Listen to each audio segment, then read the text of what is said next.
तमाम नबी बकरियां क्यों चराते थे और नबी करीम सल्लल्लाहु अलैहि वसल्लम ने घर में बकरी रखने का हुक्म क्यों दिया। बुखारी शरीफ में नबी करीम सल्लल्लाहु अलैहि वसल्लम ने इरशाद फरमाया, जिसका तर्जुमा ये है कि अल्लाह ताला ने जितने भी अनबिया कराम अलैहिस्सलाम भेजे हर एक ने बकरियां चराई हैं। सहाबा रजी अल्लाह अन्हु ने पूछा कि या रसूल अल्लाह आपने भी? तो नबी करीम सल्लल्लाहु अलैहि वसल्लम ने फरमाया कि हाँ, मैं भी अहले मक्का की बकरियां कुछ उजरत पर चराया करता था। उलमा ने अनबिया कराम अलैहिस्सलाम की बकरियां चराने की कुछ वजूहात बयान की हैं, यानी अल्लाह ताला ने उस मरहले से उनके अंदर कुछ औसाफ पैदा किए जो एक नबी में लाजिमन मौजूद होने चाहिए। नबी ने कौम की क़यादत करनी होती है, लोग मुख्तलिफ रास्तों पर भाग रहे होते हैं, उनको कंट्रोल करना और एक सीधे रास्ते पर चलाना बहुत मुश्किल काम है जो बिलाशुबा बगैर ट्रेनिंग के सर अंजाम नहीं दिया जा सकता। इसीलिए अल्लाह ताला ने नबूवत से कबल अपने नबियों की ये ट्रेनिंग और तरबियत बकरियां चरवा कर उनके अंदर क़यादत और लीड करने की सलाहियत पैदा की। दूसरी चीज जो हर नबी में मौजूद होनी चाहिए वो सबर और उम्मत का गम है। चुनांचा बाज रिवायात में आता है कि एक दिन हजरत मूसा अलैहिस्सलाम हजरत शुएब अलैहिस्सलाम की बकरियां चरा रहे थे। वाजिहा रहे कि हजरत मूसा अलैहिस्सलाम ने 10 साल अल्लाह के दूसरे पैगंबर हजरत शुएब अलैहिस्सलाम की बकरियां चराएं। एक दिन आप बकरियां चरा रहे थे कि एक बकरी भाग गई।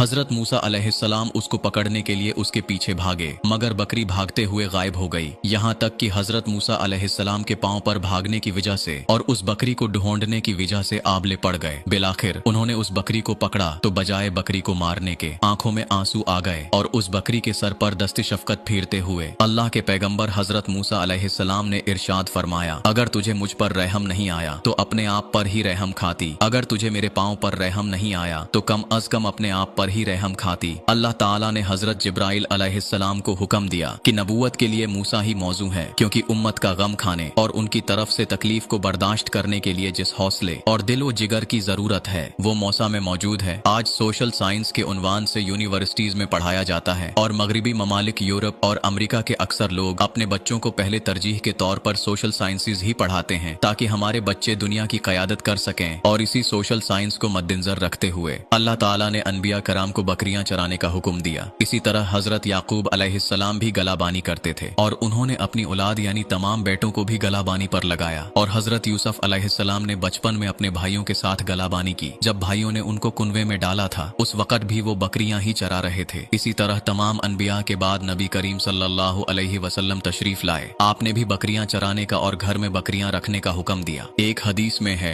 आप सल्लल्लाहु अलैहि वसल्लम ने हजरत उम्मे हानी रजी अल्लाह अन्हा से फरमाया, ए उम्मे हानी घर में बकरियां और भेड़ें रखो, ये बायसे बरकत हैं। बकरी घर में रखने की बरकत नबी करीम सल्लल्लाहु अलैहि वसल्लम की हदीस से साबित है। इसके अलावा भी बकरी इंतहाई खूबसूरत और इंतहाई नफा बख्श जानवर है जिसके 2 या 3 बच्चे पैदा होते हैं और ये इंसान को इंतहाई नफा पहुंचाती है। आप सल्लल्लाहु अलैहि वसल्लम ने बकरियों से मोहब्बत की और उनसे मोहब्बत करने का हुक्म दिया। एक और रिवायत है कि नबी करीम सल्लल्लाहु अलैहि वसल्लम ने इरशाद फरमाया, घर में बकरियां पालो, उससे बरकत होती है। इब्ने माजा में है कि घर में बकरियों का होना मोहताजी के 70 दरवाजे बंद कर देता है। एक मिसल मशहूर है कि बकरी गरीब की गाय कहलाती है, क्योंकि जो लोग गाय भैंस पालने की ताकत नहीं रखते तो वो घरेलू जरूरियात पूरी करने के लिए बकरियां पालते हैं। आम तौर पर बकरी के दूध में चिकनाई निस्बतन कम होती है, इसलिए ये दूध बच्चों की नशोनमा और मरीजों की बहाल सेहत के लिए इंतहाई मुफीद और बास रहमत है। चूंकि नबी सल्लल्लाहु अलैहि वसल्लम ने खुद बकरी का दूध भी इस्तेमाल किया है और गोश्त भी तनावुल फरमाया है, इसीलिए बकरी के दूध में भी शफा है और इसके गोश्त में भी लद्दत और शफा है।